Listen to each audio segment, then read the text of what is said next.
Judge Walter Grayson thought he was sentencing just another reckless teenager until the boy began dismantling the case like a seasoned attorney. Inside the Los Angeles County Courthouse, the air felt heavy, the kind of stillness that clung to the skin and filled every breath with tension. The gallery was packed, spectators whispering, watching, waiting for the drama to unfold. At the defendant's table stood a boy who looked far too small for the charges against him. Hands in his pockets, chin lifted just enough to show he wasn't scared. Jalen Dawson, 19 years old, charged with grand theft auto and resisting arrest. Serious crimes, but the look in Judge Grayson's eyes said it all. This trial wasn't just about guilt or innocence, it was personal. Grayson leaned back in his chair, fingers drumming lazily on the polished wood, peering over his glasses at Jalen.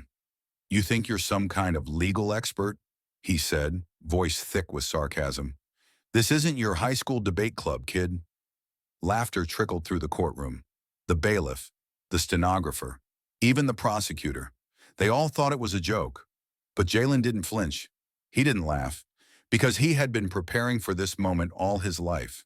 Not to be a defendant, but to know exactly how the courtroom worked. While other kids memorized football stats, Jalen studied case law. While his friends played video games, he ran mock trials in his head. His mother, Denise Dawson, had been a paralegal for over 2 decades. Jalen had grown up on stories of shady prosecutors, lazy defense attorneys, and biased judges. By 14, he could break down trials better than most law students. But none of that mattered to Judge Grayson. To him, Jalen was just another troubled kid trying to sound smart. "Let's make this quick," Grayson muttered, flipping open the case file. "I've got a golf game at 2. The gallery chuckled again. But this time, Jalen smirked. It was barely noticeable, but it was there. Because Grayson had just made his first mistake, and no one else had seen it. The prosecutor, Mitchell Carrington, stood up with the smug confidence of a man who thought he had already won. Crisp suit, perfectly knotted tie, voice like a pre-recorded speech. "Your Honor," he began, "the state will prove, beyond a shadow of a doubt, that the defendant, Jalen Dawson, was caught red-handed in a stolen vehicle, a 2022 Audi A6, reported missing just hours before the arrest." He paced slowly, addressing the jury with calm certainty. "The defendant attempted to flee through downtown before being apprehended. His fingerprints were found on the steering wheel. The evidence, Your Honor, speaks for itself." The words hit like a hammer. In the gallery, people exchanged glances. Whispers filled the silence. A stolen car, a chase, running from police. It all sounded damning. Grayson looked at Jalen again, then nodded to Carrington. "Go on." Carrington walked toward the jury box, polished shoes clicking sharply against the floor. "The defense may try to convince you that this was all a misunderstanding," he said, turning to face Jalen. "That Mr. Dawson is just an unfortunate victim of circumstance." He paused. "But let's be honest. What kind of victim runs from the police?" The tension in the courtroom spiked. Judge Grayson leaned forward, resting his chin in one hand. Jalen didn't blink. Carrington raised a stack of papers. "Your Honor, I have here the testimony of Officer Daniel Ruiz, who personally saw the defendant behind the wheel before he attempted to flee. The car was confirmed stolen. The arrest was by the book." Grayson nodded slightly. "Sounds straightforward to me. And to everyone else, it did. Open and shut." But Jalen saw what others didn't. He had studied too many trials not to recognize the cracks. Still, he remained quiet. Then Judge Grayson tapped the gavel gently. "Let's hear the defense's response." Lisa Thornton, Jalen's court-appointed attorney, stood hesitantly. "My client—" But Jalen placed a hand on her arm. Silent, calm. She looked at him, then slowly sat back down. And then for the first time, Jalen spoke. "I'll be representing myself, Your Honor." The room froze. Grayson raised an eyebrow, amused. "You'll what?" "I'll be defending myself," Jalen said, voice unwavering. Gasps echoed. The bailiff's eyes widened. Carrington let out a quick, mocking laugh. "This should be fun." But no one was laughing anymore when Jalen stepped forward, because something was shifting, something even the judge could feel. Jalen adjusted his stance, hands still in his pockets, and then He let the silence stretch just long enough to make the room uneasy. Finally, he spoke again. Your Honor, before I begin, I'd like to clarify something with the prosecution. Carrington crossed his arms. Go ahead.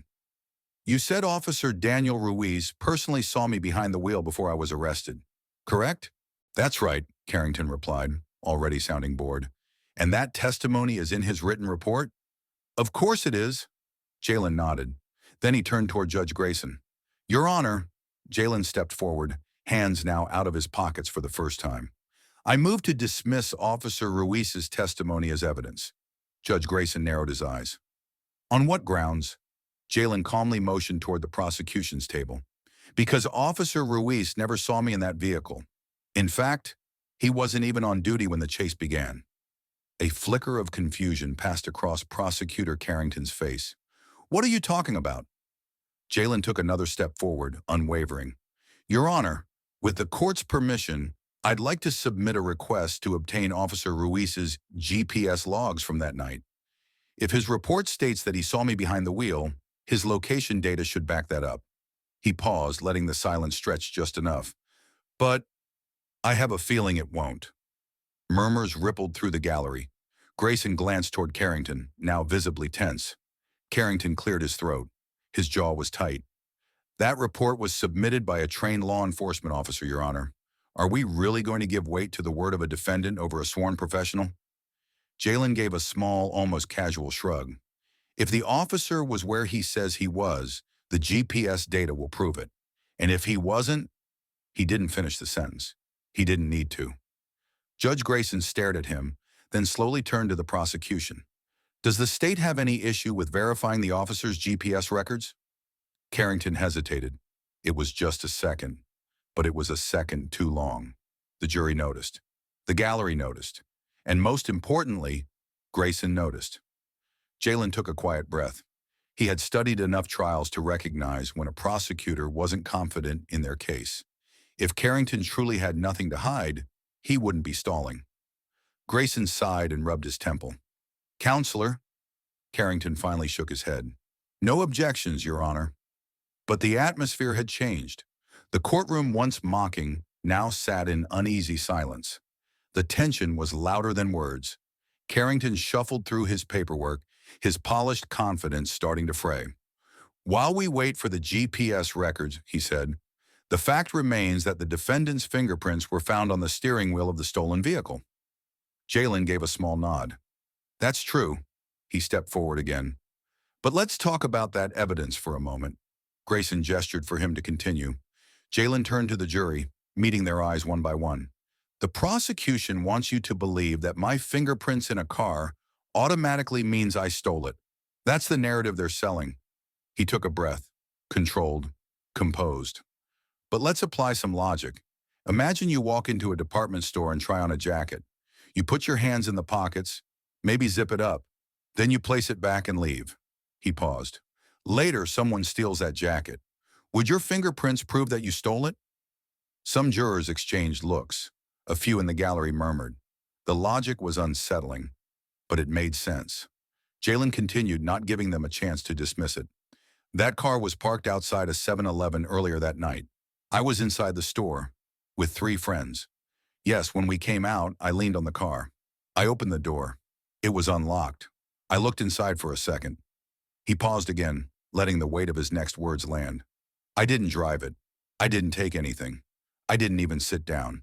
Just a dumb moment of curiosity. Then with razor precision, he asked, does touching something make you a criminal? Carrington fidgeted, flipping through his notes, searching for a lifeline. But Jalen wasn't finished. And while we're on the subject of fingerprints, he turned to Judge Grayson, was the forensic analyst who processed the evidence subpoenaed to testify? Grayson blinked, caught off guard. He looked at Carrington. The prosecutor hesitated. No. Jalen pressed his lips together, calm, certain. So the state is trying to convict me using forensic evidence, but didn't bring the analyst who processed that evidence? No chance for me to cross-examine them? No way to ask about the chain of custody or challenge the analysis? Carrington didn't respond. He didn't need to. Jalen gave a quiet nod. Interesting. Judge Grayson sighed, pressing his fingers against the bridge of his nose, a gesture of someone realizing that this case was no longer simple. But Jalen still wasn't done. He took a measured step forward, his voice steady. Your Honor, I'd like to enter into evidence an official statement from the owner of the vehicle. Grayson raised a brow. The owner? Yes, sir, Mr. Raymond Whitaker, the registered owner of the stolen Audi. He held up a sheet of paper. Mr. Whitaker gave a statement to the police, one that, for some reason, never made it into the prosecution's filings. He turned to Carrington, his eyes steady. Do you recall what Mr. Whitaker told officers the night his car was reported stolen? Carrington's jaw clenched. He knew exactly what was coming. Jalen didn't wait for a reply. He unfolded the transcript and read aloud. I left my car running when I ran inside the gas station. Some kid must have jumped in and taken off, but it wasn't the guy you arrested. And just like that, everything changed. I saw the kid, Jalen read aloud, holding up the transcript, and he was white. A collective gasp rippled through the courtroom. He raised the paper slightly. That's from the original police report, the same report the prosecution conveniently never mentioned. Jalen turned to Judge Grayson, steady and resolute. The arresting officer omitted this from his testimony. The prosecution ignored it. And yet they want this jury to believe that I, someone who doesn't even match the description of the actual suspect, is guilty beyond a reasonable doubt? Carrington stepped forward, flustered. Your Honor, this is irrelevant. The defendant was found in possession of the vehicle? No, Jalen cut in, voice still calm but slicing through the courtroom like glass. I wasn't. He let the weight of his words settle. I was arrested blocks away from where the car was abandoned. I was walking home, with snacks, with my friends. I wasn't in the car. I wasn't near the car. I wasn't running. I wasn't hiding. He paused, scanning the room. The only thing tying me to this crime is bad police work and worse assumptions. Judge Grayson exhaled slowly, rubbing at his temple. The unraveling of the case was undeniable, and everyone felt it. Jalen turned back to the jury. The real suspect got away that night, and the officers, they found a black kid in the general area and decided that was close enough. He held their gaze.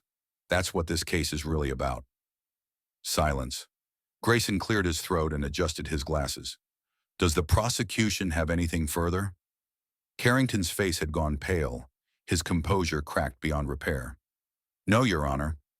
Grayson leaned back, then forward again, eyes scanning Jalen, the jury, the gallery. He spoke clearly, deliberately. Case dismissed. A beat of stunned silence. Then, chaos. Half the courtroom erupted, some in disbelief, some in quiet relief. The gallery stirred. Reporters frantically scribbled in their notepads. But Jalen, he didn't move. He let the moment breathe. Let the truth sink in. Judge Grayson, still gripping his gavel, studied him with an unreadable expression, one that hadn't been there before. Something in his eyes had shifted. Recognition. Maybe even regret. Jalen met the judge's gaze. Then quietly he turned to leave. Just as he reached the door, Mr. Dawson, Jalen paused. He didn't turn around. Grayson hesitated, then said, You should consider law school. Jalen smirked. He didn't need to consider it. He was already on his way. Outside the courthouse, the air was buzzing, thick with voices, camera shutters, and flashing lights. Reporters crowded the steps like vultures. Jalen, did you know the judge would dismiss the case? What are you going to do next? How does it feel to outmaneuver a seasoned prosecutor? He pulled his hoodie over his head, ignoring them. This wasn't a victory lap. This was never about showing off. It was about something bigger. At the bottom of the steps stood his mother, Denise. Her arms crossed, her face unreadable. For a long moment, she just looked at him. Then finally, she shook her head and let out a breath. Boy, you scared me half to death. Jalen chuckled, scratching the back of his neck. Had to take a risk, Ma. She stared at him a second longer, then pulled him into a tight hug. You always were the stubborn one. The cameras kept flashing, but Jalen didn't care. Across the street, leaning against his car, Judge Grayson watched. His posture was different now. Gone was the courtroom authority, the smug certainty. In its place, something closer to reflection. He hadn't expected this case to be anything more than routine. Another file, another defendant, another guilty plea. But now, he knew he'd remember this one. Because Jalen hadn't just defended himself. He made the system look in the mirror. And for once, it blinked first. Here's the real lesson. How many other cases have gone this way? How many people have been convicted, not because of real evidence, but because of bias, shortcuts, and a system more interested in closing cases than finding truth? Jalen had the knowledge to fight back. But what about the ones who didn't? This wasn't just about one case, it was about all of them. He knew what had to come next. This courtroom wouldn't be the last one he stood in. But next time, he wouldn't be the defendant. He'd be the attorney. And when that day came, he wouldn't be the only one. If this story made you think, even for a moment, share it. Because the justice system is built on laws, but it's run by people. And people can change. But only if we make them. Hit that like button. Subscribe for more stories that matter. And let's keep the conversation going. Because next time, it might not be Jalen. It might be someone you know.